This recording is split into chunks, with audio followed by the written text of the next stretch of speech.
President Trump is now planning to visit Kenosha, Wisconsin, following more than a week of protests after the shooting of Jacob Blake. The state's governor pleaded with the president not to come for fear it could add fuel to a tense situation. ABC's Alex Prochet has more from Washington. President Trump preparing to visit Kenosha tomorrow. He'll be meeting with law enforcement and surveying damage, but it's not clear if he'll meet with Jacob Blake's family.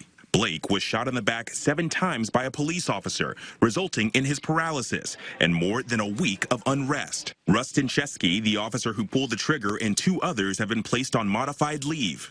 Public outrage has been further fueled by Kyle Rittenhouse, a 17-year-old civilian charged with shooting 3 people, killing 2 in Kenosha during protests last week. Rittenhouse's attorney arguing his client had no choice but to fire multiple rounds towards his immediate attackers because he feared for his life. President Trump refusing to condemn Rittenhouse. There's some folks who've said conservatives are holding up this young man as, having done so within his rights.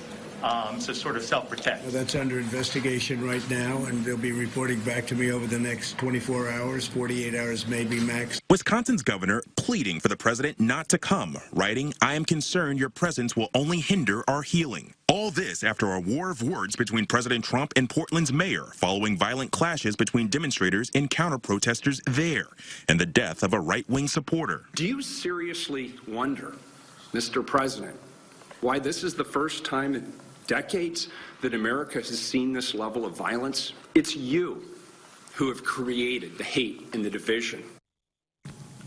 Joe Biden is in Pittsburgh today. His prepared remarks saying this president long ago forfeited any moral leadership and that he cannot stop the violence because for years he fomented it. Alex Prochet, ABC News, Washington.